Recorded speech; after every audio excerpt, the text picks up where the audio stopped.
Goed, kom ons lees Openbaring 21 vanaf vers 1. Toe het ek 'n nuwe hemel en 'n nuwe aarde gesien, want die eerste hemel en die eerste aarde het tot niet gegaan, en die see bestaan nie meer nie. Ek het die heilige stad, die nuwe Jerusalem, van God af uit die hemel sien neerdaal. Sy is gereed gemaak, soos 'n bruid wat versier is vir haar man. Toe het ek 'n harde stem van die troon af hoor sê, kyk, God se woonplek is by die mense, en hy sal by hulle woon. Hulle sal sy volke wees, en God self sal by hulle wees as hulle God. Hy sal elke traan uit hulle oë afdroog, en die dood sal nie meer daar wees nie. Ook nie rou of 'n gehuil of pyn sal meer bestaan nie, want die eerste dinge het verbygegaan. Hy wat op die troon sit het gesê, kyk, ek maak alles nuut. En hy het ook gesê, skryf neer dat hierdie woorde betroubaar en waar is. En dan hoofstuk 22 van vers 1 af, toe het die engel aan my 'n rivier met die water van die lewe gewys. Dit was helder soos kristal en het gestroom uit die troon van God en die Lam. In die middel met die hoofstraat aan die een kant en die rivier aan die ander kant staan die boom van die lewe, wat 12 keer vrugte dra. Elke maand dra dit vrug, en die blare van die boom bring genesing vir die nasies. Daar sal geen vloek meer wees nie. Die troon van God en die Lam sal in die stad wees, en sy diensknegte sal hom dien. Hulle sal sy aangesig sien, en sy naam is op hulle voorkoppe. Daar sal ook nie meer nag wees nie. Die behoefte aan die lig van 'n lamp en die lig van die son sal nie meer bestaan nie, omdat die Here God hulle sal verlig, en hulle vir ewig en ewig as konings sal heers. Kernfrases uit hierdie twee gedeeltes wat ons gelees het: God se woonplek is by die mense. Kyk, ek maak alles nuut, sê God, en dan ook die troon van God en die Lam sal in die stad wees, die nuwe Jerusalem wat uit die hemel neerdaal. Hulle sal sy aangesig sien, dit is God se aangesig. Lig van die son sal nie meer bestaan nie, omdat God self op die ou end ook die lig sal wees.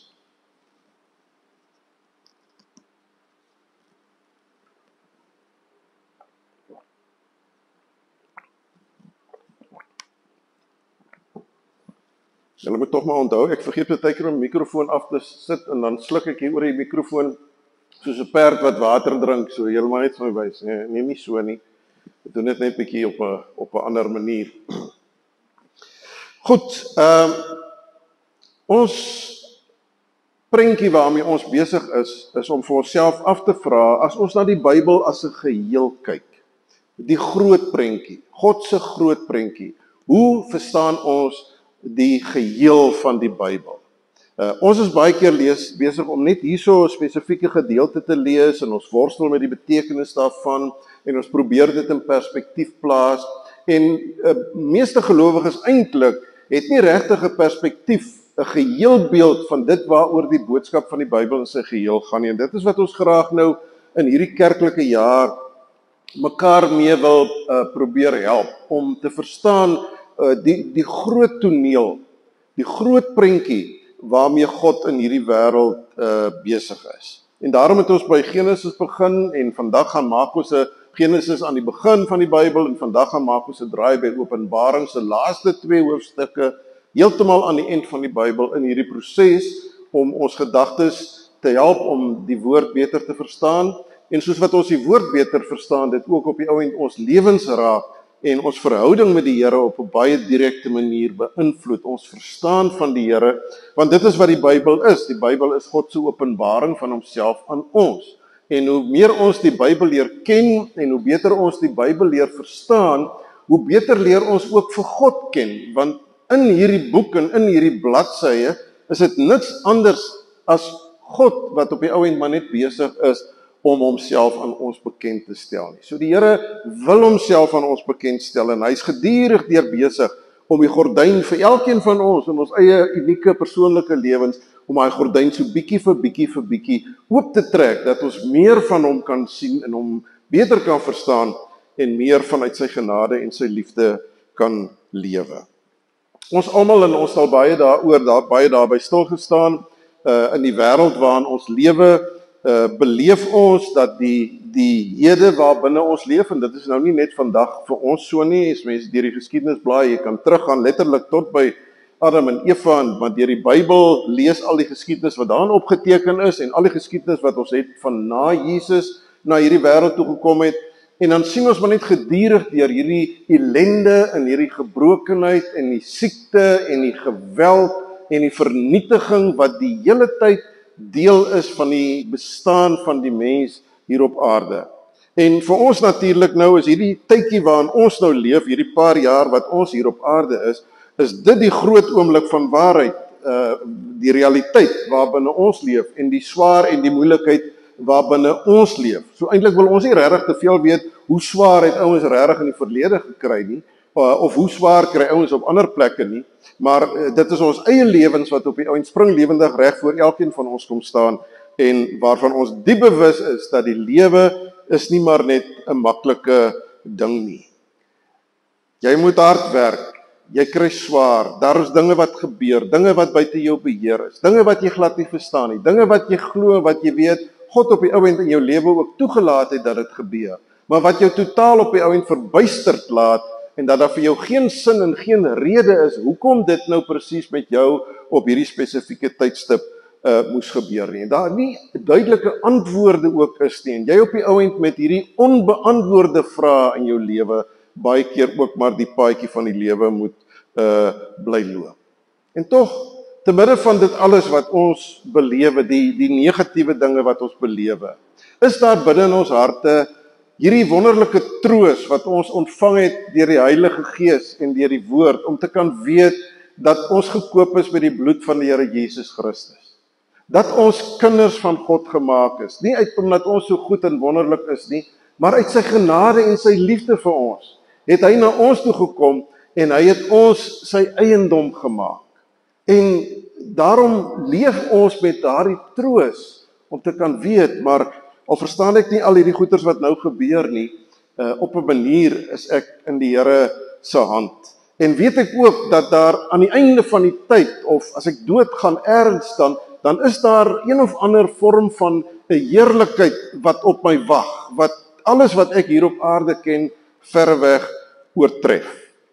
Maar nou is dit so, dat al glo 'n mens dit, en al sê 'n mens baie keer dat jy dit glo, dat hierdie dinge wat jy glo, nie noodwendig die omstandighede waarbinne jy lewe verlig nie. Ons weet, en ek het ook al so baie daaroor gepreek die laaste tyd ook, van die teenwoordigheid van God, dat die teenwoordigheid van God in ons lewens, dat dit 'n absolute realiteit is, dat dit 'n werklikheid is, ook hierdie afgelope tyd, dat Jesus 'n lewende Here is, 'n historiese Jesus is, wat mens geword het, onder ons kom woon het. Al hierdie dinge is die realiteit. Ons praat so baie keer van die hemel. Dis 'n realiteit wat ons geleer het, dat dit is iets waaraan ons kan vashou, ons kan daarop vertrou dat dit 'n werklikheid is. Maar op een of ander manier maak hierdie lewe wat ons vandag leef, dat dit wat ons glo baie keer iets is wat baie vaag en ergens ver weg van ons af is. Ons sê ons glo in die lewe hierna, en dan is dit tog so dat wanneer ons eie lewens in hierdie lewe bedreig word deur een of ander siekte of wat ook al, dan is dit baie duidelik dat ons die dood vrees vir alles wat moontlik is. Ons is doodbenoud oor die dood. Die dood is vir ons daai verskriklike finale ding. So daai oomblikke wat jy worstel met jou eie verganklikheid, jou eie mortaliteit, die feit dat jy eintlik maar besig is om te sterwe, so stadig aan, is jou liggaam besig om te sterwe.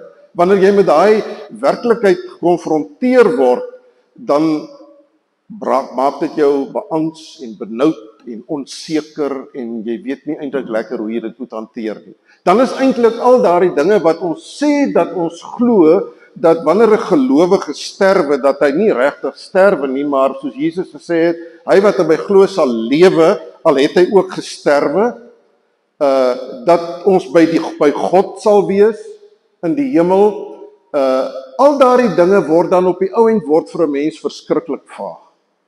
Dan skielik is daai goed nie meer vir jou tot troos nie, want ek is nou bang om dood te gaan. Ek is bang dis nou die einde van tyd van my lewe, en dit voel so ontydig, wat vir my kinders, wat vir my man, wat vir my vrou, wat van al hierdie ander dinge in die lewe wat van my afhanklik is.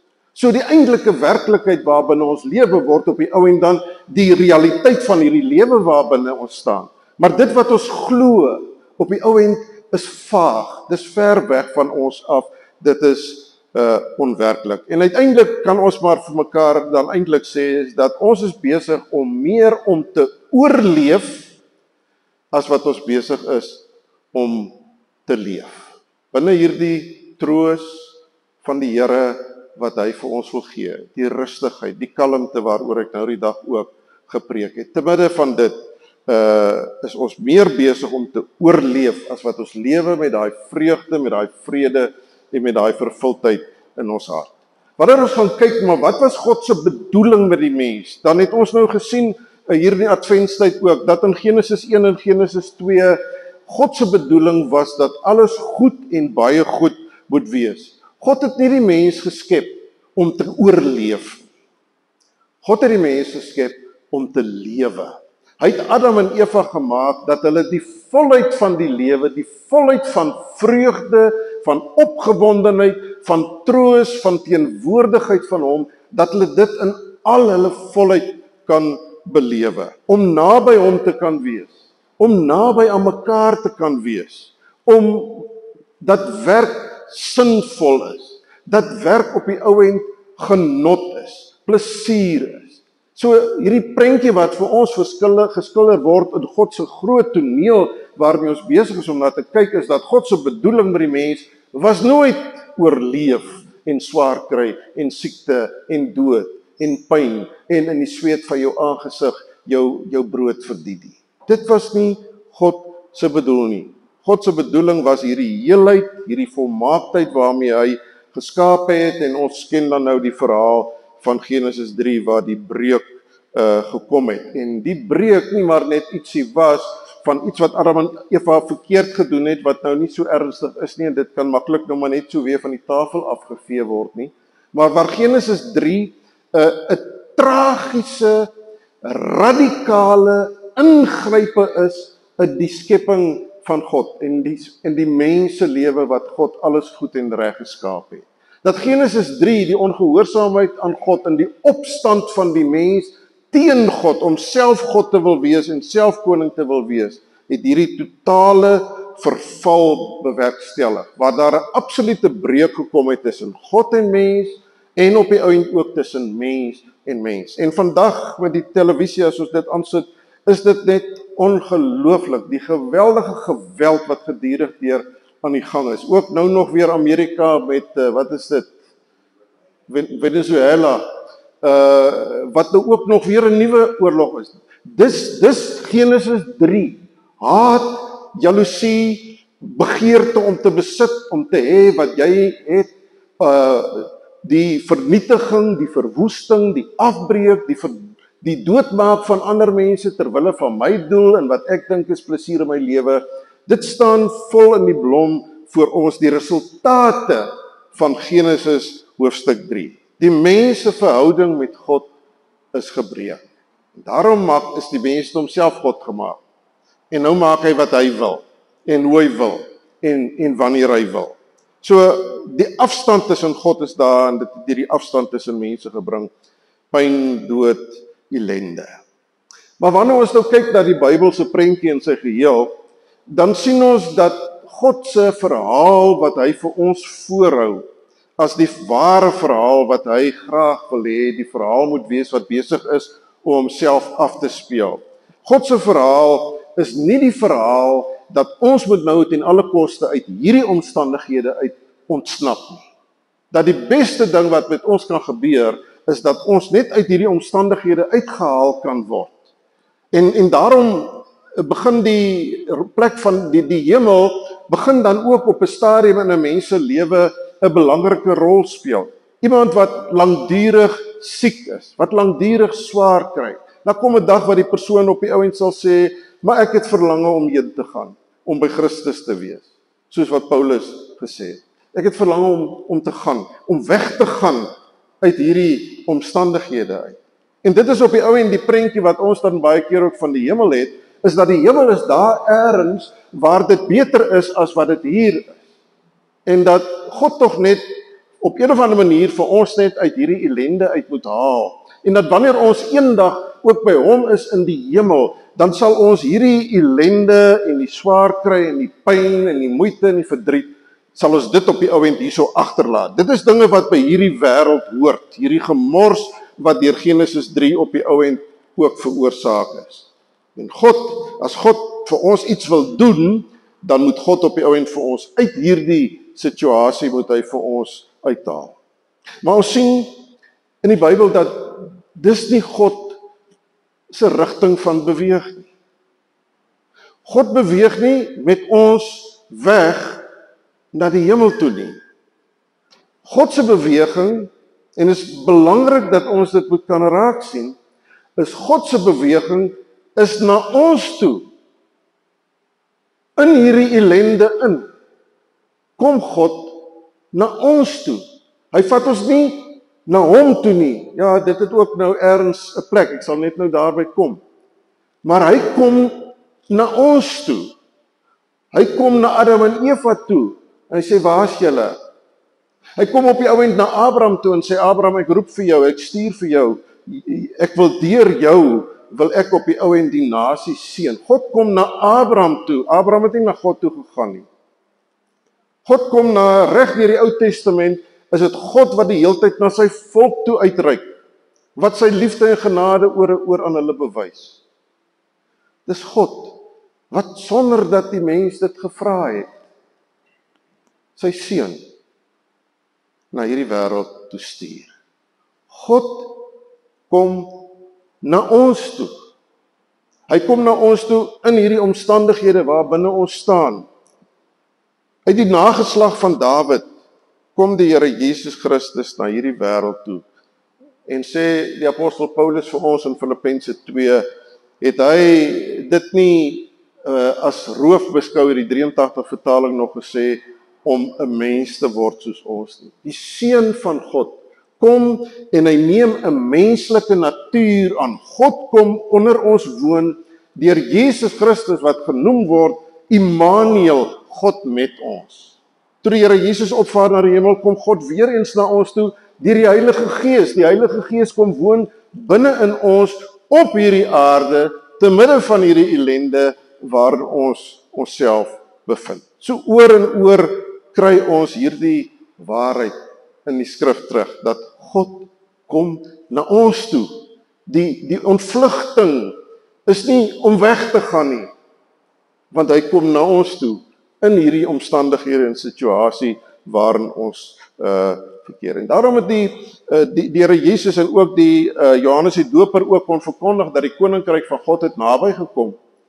Die koninkryk, die plek waar God heers, het naby gekom. God se heerskappy het in sy seun Jesus Christus na hierdie wêreld toe gekom om hierdie wêreld reeds anders te maak. Om dit waarvan ons af wil wegvlug en weghardloop, om dit 'n nuwe betekenis te kom gee op die ou end deur sy lyding, deur sy sterwe en deur sy opstanding uit die dood. En die opstanding van Jesus uit die dood lê as dit ware in hierdie groot verhaal van God se besig wees met die mens, lê as dit ware 'n totale nuwe hoofstuk in. En daarom verwys ons ook na die boeke wat geskryf is na die koms van die Here Jesus Christus as die Nuwe Testament. Want in God wat self mens kom word het en in ons plek ons smart en sonde en ellende, selfs die dood kom dra het daar iets geweldigs gebeur. Het die geskiedenis 'n radikale omwenteling belewe. Jesus, die seun van God, kom en hy kom dra in homself, in sy liggaam, in sy gees, kom draai die gemors wat deur Genesis 3 veroorsaak het. Die skeiding tussen God en mens, die skeiding tussen mens en mens, Hulle het hom vermoor. Kom hy en hy kom dra al daardie dinge, maar sy opstanding uit die dood wys. Nou het iets gebeur. Die reël van hierdie wêreld is dat as jy dood is jy dood. Niemand staan uit die dood uit op nie. Enkele gevalle wat ons in die Bybel van lees, die Here Jesus wat ook mense opgewek het, maar almal wat lewend gemaak is in die Bybel het op die ou end, en party mense vandag wat kan getuig van 'n na-doodse ervaring wat vir 'n paar minute dood was en toe weer lewend geword het. Almal word weer lewe, die wat uit die dood uit lewend geword het in ons tyd in hierdie bedeling, hulle kom almal weer terug tot die lewe om weer te sterf. Hulle sterf op die ou end, sterf hulle. Hulle kan nie daarvandaan af wegkom nie, al het hulle so 'n belewenis gehad van was dood en ek het weer lewend geword in hierdie wêreld. Uiteindelik sterf jy. Dit is die finale sê wat daar is. En hier kom die Here Jesus en hy kom oorwin die dood. Hy staan uit die dood uit op, nie om weer te sterwe nie, maar hy staan uit die dood uit op om nooit weer te sterwe nie. Om die dood te kom oorwin ook vir hulle aan wie hy aan die kruis gesterf het. Die koninkryk van God het naby gekom. Nou praat die Nuwe Testament daarvan dat die wat in Jesus Christus glo, het nuwe mense geword. Dit wat Genesis 3 in hulle lewens kom verwoes het deur die Here Jesus se soendood wat hy vir ons kom sterf het en sy opstanding, het nou 'n nuwe moontlikheid gebring na ons toe, dat ons wat sondaars is, dat ons nou terselfdertyd ook heiliges kan wees. Mense is wat afgesonder is vir God, wat die kleed van die ou lewe afgelê het en die kleed van 'n nuwe lewe aantrek en nou as nuut gemaakte mense lewe om vir die wêreld te kan demonstreer dat die koninkryk van God het reeds aangebreek in die Here Jesus. In hom is daar vergifnis. Is daar versoening met God moontlik? Het die voorhangsel van die tempel van bo na onder geskeur. Is die gordyn uit die pad uitgemaak. Die pad tussen God en mens is oop. Is 'n nuwe bedeling wat aangebreek het. Maar ook die pad tussen mens en mens is oopgemaak. Jesus, sê Paulus, het die middelmuur van skeiding tussen Jood, heiden en Mohammedaan in ons dag se taal gesê, wie ook al. Die middelmuur van skeiding is deur Jesus afgebreek dat die snaakste mense op die ou end in liefde met mekaar kan saamlewe. Die mense van wie jy dit nie verwag dat dit moontlik is dat hierdie mense saam in liefde kan lewe nie, het die Here Jesus Christus dit moontlik gemaak. 'n Nuwe Testament, 'n nuwe bedeling wat aangebreek het. Maar tog, en daarbey is ons ook al so baie stil gestaan, is dit tog leef ons nou nog in hierdie wat ons in Engels nou sê, die yet en die not yet. So in Jesus en in sy opstanding is daar reeds onmiddellike betekenis vir ons wat in hom glo en aan hom behoort, om hier nou reeds hierdie nuwe lewe te kan leef. Maar tog is hierdie nuwe lewe wat ons leef baie keer soos 'n flikkerlig. Aan, af. Die een oomblik leef ons hierdie nuwe lewe, hierdie herskape lewe, deur dit wat Jesus Christus gedoen het en deur die Heilige Gees wat binne in ons woon. En die volgende oomblik dan val dit weer soos 'n maatjie wat onder ons voete uitgetrek word. Dan besef ons maar net weer, nou het ek in totaliteit geval. Ek het nou opgetree soos iemand waar Genesis 3 springlewendig in my lewe is. En nie die opstanding van die Here Jesus springlewendig in my lewe is nie. So dis hoe ons lewe. Ons het reeds die oorwinning. Ons het reeds die nuwe lewe. En tog ook nog nie heeltemal nie. Tog is ons ook gedurig deur bewus daarvan dat wat ons het, ons nog nie ten volle het ook in hierdie lewe nie. En dit is waar Openbaring 22, 21 en 22 vir ons so belangrik raak. En weet jy, 'n mens skram so weg van Openbaring af en ons dominees is ook maar lief om eintlik nie vreeslik baie oor Openbaring te preek nie, omdat Openbaring in sulke simboliese taal en in beeldspraak is en dit baie keer moeilik is om te verstaan presies wat is reg, en teoloë se verstaan van Openbaring loop ook ver uit mekaar uit. Daar's totaal verskillende interpretasies wat gegee word aan Openbaring in verskillende teologiese strominge ook in die kerk.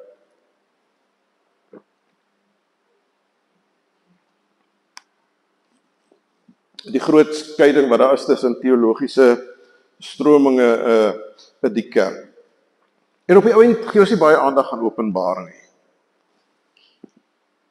Dis interessant hoe die Bybel op die ou end by mekaar gekom het. En mense sien die Here se hand daarin. Hoe 'n boeke 66 boeke wat oor 'n periode van 1400 jaar geskryf is deur waarskynlik meer as 40 of 45 skrywers. Hoe dit op die ou end alles so by mekaar pas. Want Genesis 1 en 2 vertel vir ons van die volmaakte skepping van God. En Openbaring 21 en 22 sê vir ons hoe dit wat aan die begin was, hoe God dit bedoel het, hoe dit op die ou end weer is, 'n werklikheid word. En so is Openbaring, en veral dan ook hoofstukke 21 en 22, is nie maar net so 'n byvoegsel tot die Bybel nie, ons hanteer dit so. Ons lees hierdie ander gedeeltes, lees ons baie in die Bybel, en ons fokus is daarop, op die evangelies wat Jesus gedoen het, van die nuwe lewe wat Paulus en die apostels van praat, wat 'n realiteit in ons lewens moet word, en van die Israeliete wat so gesondig en net soos ons ook maar nou nog vandag baie keer sondig. So ons lees die hele tyd as ons hier in die Bybel besig. Maar ons kom nie uit by God se slot hoofstuk nie. Dit waarheen alles wat in die Bybel gebeur op pad is. So eintlik kan ek nie die Bybel reg verstaan en reg in my lewe integreer of deel van my lewe maak as ek nie ook Openbaring 21 en 22 as 'n net so groot deel van my lewe het. Die eindtyd, die laaste oordeel wat gaan plaasvind, en die koms van die koninkryk wat dan finaal in al sy heerlikheid 'n realiteit sal word in die lewens van mense. So daarom is Openbaring en dan spesifiek ook Openbaring 21 en 22 vir ons net so belangrik, om dit net so gereeld te lees as wat ons die evangelies lees, of wat ons met die res van die Bybel mee besig is. Want Openbaring 21 en 22 maak vir ons die hele prentjie maak pas. Dis soos hy laaste baksteen wat jy in 'n gebou sit, wat die gebou voltooi.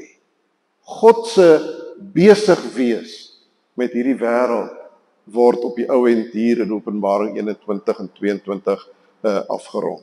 Maar wat nou dit vir ons baie keer bietjie moeilik maak, is dat die taal waarin Openbaring praat, is nou nogal 'n moeilike taal. Hier word nou gepraat, ons gehoor van die nuwe Jerusalem wat uit die hemel neerdaal, in strate van goud en al daardie dinge, en die poorte wat elk net uit 'n parel uit bestaan, en die mates van hierdie stad, 2220 km wyd en 2220 km lank en 2220 kilometer hoog. Geweldige kubus, 'n stad wat daar is. En dis vir ons moeilik om dit te verstaan, al die detail wat daaraan verbonde is. En die belangrike ding, en dit is wat in Openbaring vir 'n mens moeilik maak, is omdat jy nou probeer om in al hierdie simboliese taal betekenisse daar uit te haal. Maar dis nie die bedoeling van die boek Openbaring nie. Openbaring hou vir ons nie 'n realiteit voor in die sin van om te sê, so gaan dit lyk. Hier in die eindtyd gaan daar 'n nuwe Jerusalem kom. En hierdie Jerusalem gaan so lyk. Jy gaan hierdie strate hê, daar gaan 'n boom staan van die lewe en die rivier van lewe wat daar gaan loop. En dit is die grootes en dit is hoe hoog die mure van die stad is ensovoorts. Dis nie die bedoeling van Openbaring om vir ons 'n detail te gee, wat ons nou kan gaan sê, hier het ons nou die blou druk. Nou kan ons vir onsself gaan teken, so gaan dit lyk nie. Openbaring is 'n boek wat gebruik maak van simboliese taal. Openbaring praat van 'n werklikheid, maar dit verf vir ons daai werklikheid in 'n simboliese taal. En ons moet onthou dat Openbaring is geskrywe vir Christene wat onder die uiterste moeilike omstandighede geleef het. Christene wat vervolg is, Christene wat met hulle lewens moes boet ter wille van hulle geloof in die Here Jesus Christus. En dis vir hierdie Christene wat onder sulke moeilike en ongelooflike uitdagende omstandighede leef, wat Johannes op die ou end hierdie openbaring wat hy daar op Patmos kry, en dit skrywe aan die 7 gemeentes, aan die kerk wat daar gegee word. So Openbaring se bedoeling is om te troos, om rustig te maak, om 'n nuwe perspektief te gee op die lewe, 'n perspektief te gee op die omstandighede waarbinne ons lewe. Om te kan sê, daar is iets groters. Daar is iets groters as wat ons nou belewe. Iets heerlikers as wat ons nou belewe.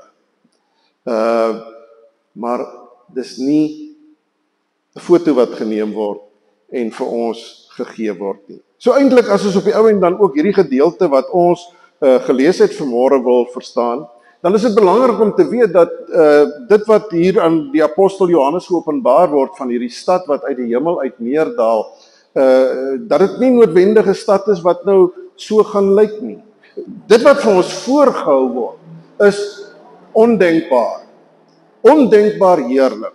Strate van dit wat van goud gemaak is, mure wat van dit gebou is, al die edelgesteentes en goed wat hierso genoem word, die mees wonderlike goed. So Openbaring is eintlik besig om in die oortreffende trap net vir ons te probeer sê, dat dit wat kom, is bokant ons gedagtes, dis bokant ons verstand. Ons sal nie nou en hier regtig ten volle begryp en verstaan wat uiteindelik deel van ons lewens sal word nie.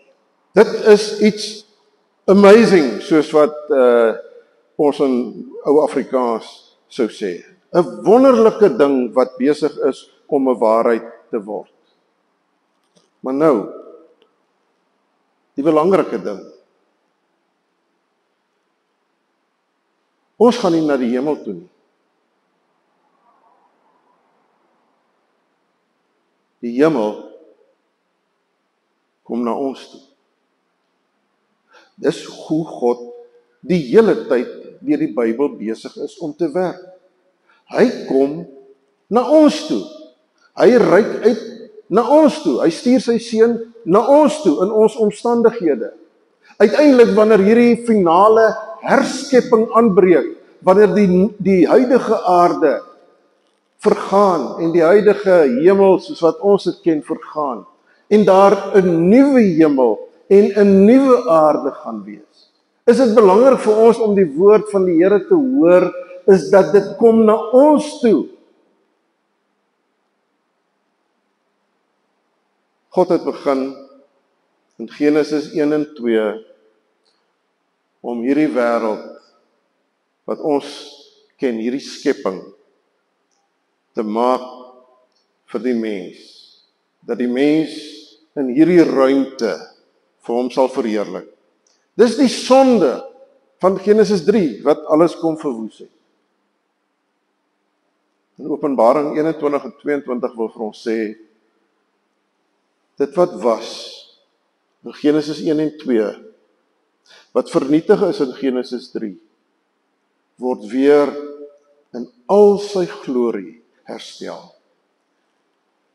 Maar nog meer as Genesis 1 en 2, nog groter heerlikheid, groter vreugde, groter vrede, groter as wat 'n mens ooit met jou verstand in hierdie huidige bestaan dit ooit sal kan bedink, is die heerlikheid wat kom, iets onbeskryflik. Dit is 'n werklikheid, dit is 'n realiteit, Dit gaan gebeur dat God na ons toe kom. Dit gaan gebeur dat die nuwe Jerusalem na ons toe kom, dat die nuwe skepping, die herstelde skepping, dat dit deel van ons gaan word hier op aarde. Paulus praat ook daarvan in 1 Tessalonisense 4 of 5, praat Paulus ook daarvan dat as die Here Jesus Christus weer kom, dat hy op die wolke sal kom, en dat hy sal kom met die wat reeds gesterf het, sal saam met hom op die wolke kom, en dan praat Paulus ook daarvan dat die wat nou nog hier op aarde is, sal die Here tegemoet gaan in die wolke. Dan dink ons nou, die Here gaan nou amper wil ek as dit ware sê, halfpad omdraai hy en die gelowiges, dat hulle ons kom haal het, om nou saam met hulle weg te gaan van die aarde af. Maar die taal wat Paulus daar gebruik, is eintlik 'n taal wat in daardie tyd baie bekend was.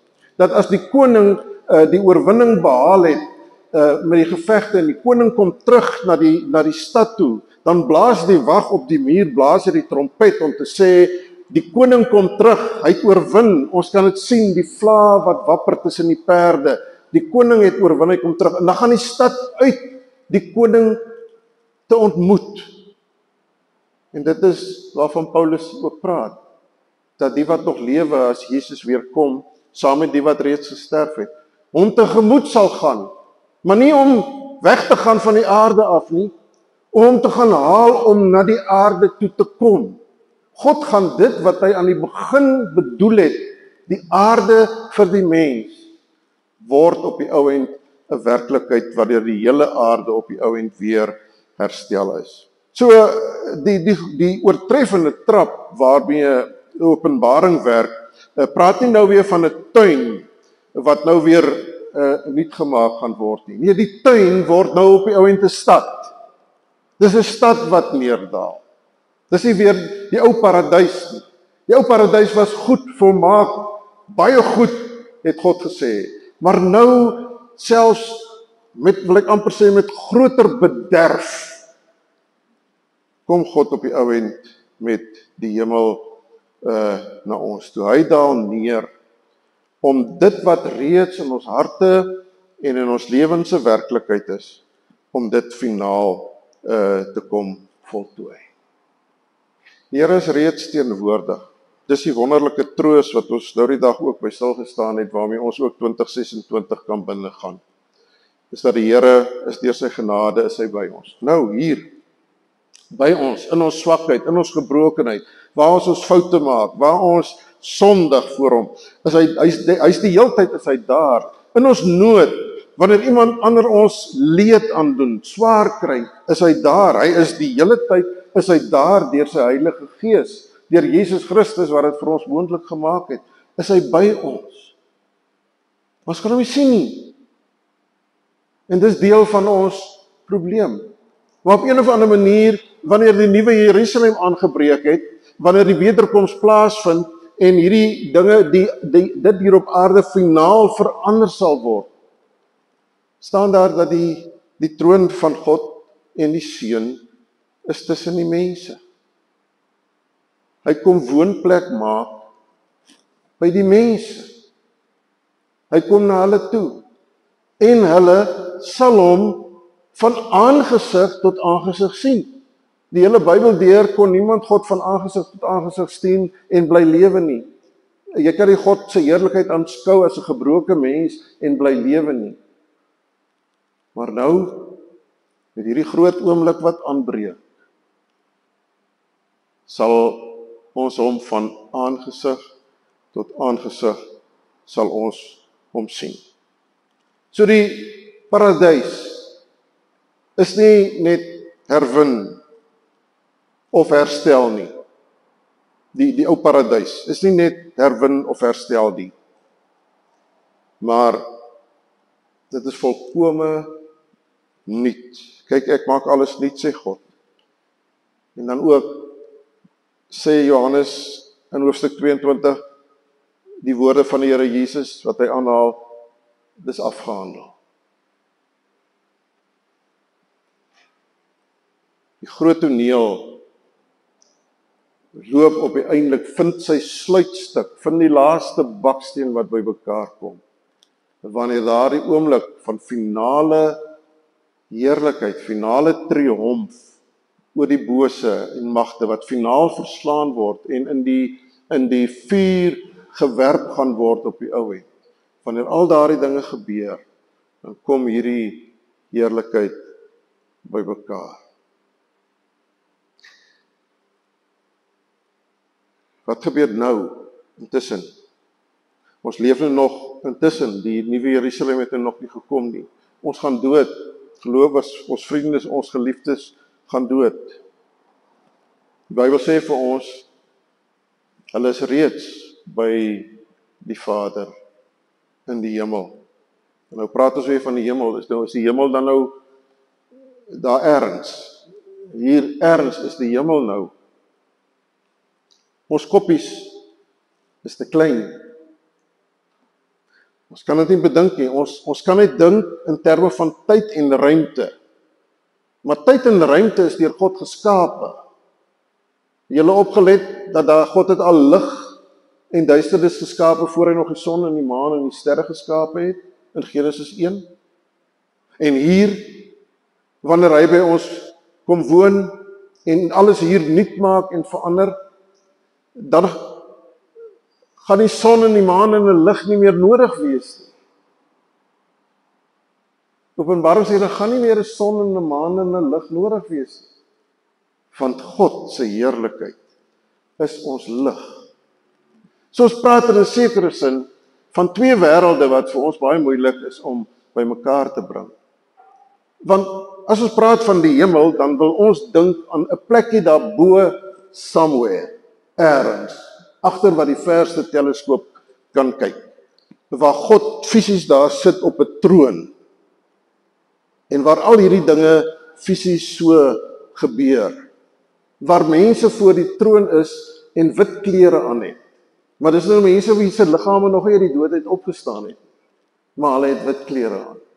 So ons moet onthou dat dit wat God mee besig is en wat hy vir ons gee, is buitekant ons begrip en buitekant ons verstaan. So op die ou end kan ons maar net sê dat as my geliefde my vooruit gegaan het, waar en hoe en wat hy of sy nou op hierdie oomblik is nie 'n geesie wat hier rondswewe en nog allerlei goetertjies met my wil kom doen nie, maar daardie persoon is in die teenwoordigheid van God, nie halfpad in die teenwoordigheid van God nie, ten volle in die teenwoordigheid van God. Waar's God? Jy kan nie God ergens op 'n plek tussen 4 mure gaan sit, want hy is die een wat mure geskep het. Hy het nie mure nie. En die wat gesterf het en wat by hom is nie vir ons nodig met ons verstandjies om te probeer uitsorteer presies hoe lyk dit en waar dit is. Want dis hierdie taal wat die Bybel praat. Die Bybel praat met ons in simboliese taal. Om vir ons te sê dat waar God is, hy regeer oor die ganse heelal. Hoe die troon lyk waarop hy sit, weet ons nie. Hoe hy lyk, weet ons ook nie. Want hy is gees. God het nie 'n liggaam nie. Hy het sy seun 'n menslike liggaam laat aanneem, omdat sy seun vir ons kom sterf het. So, ons kan hierdie dinge net deur die geloof sien. Dat die hemel 'n plek is. Maar wat daai plek beteken, kan ons nie ons koppies omkry nie. Dat die wat gesterf het in die teenwoordigheid van die Here is en al sy heerlikheid beleef, dit kan ons maar net glo. Waar hulle is nie belangrik nie. Wat ons weet, wat belangrik is dat hulle in die volle teenwoordigheid van God is. En dat hulle saam met ons wag vir die dag wanneer die nuwe Jerusalem uit die hemel uit sal kom. En dat hulle saam met die Here Jesus, wanneer hy weer op die wolke terugkom, van waar af weet ons nie, maar wanneer hy weer op die wolke terugkom, dat hulle saam met hom sal terugkom. En dit is die troos wat ons het. En die Bybel wil hê dat dit vir ons sal help om nie te oorleef nie, maar om te leef. Om te weet, as ek lewe en of ek sterwe, ek behoort aan Christus. Net soos wat ek vrede het om te lewe, kan ek maar 100% vrede ook hê daarmee dat ek doodgaan. Weet nie wanneer nie, maar ek kan maar doodgaan. Dis alright. Dis die pad van die gebrokenheid nou. Mag die Here gee, broers en susters, dat ons die troos sal beleef wat die Here vir ons wil gee, deur die wete dat sy werk waarmee hy besig is, dat dit uiteindelik finaal tot 'n einde sal kom in volle heerlikheid en dat ons daarna kan verlang. Paulus skryf in Romeine 8 dat die skepping sug saam met ons met verlange na die openbaarmaking van die seun van God. Hierdie skepping kry swaar onder die mens. Hy sug daarna, sê Paulus, oor hierdie nuwe bedeling. Mag ons ook lewe deur die Here se genade met daardie sug in ons harte. Here Jesus, dankie dat u lewe, dat u opgestaan het, maar dankie Here Jesus dat u weer gaan kom, hiernatoe kom, om finaal nuut te maak, te verander, vir ons finaal in die volheid van u heerlikheid te laat deel. Ons eer en ons loof u daarvoor. Amen.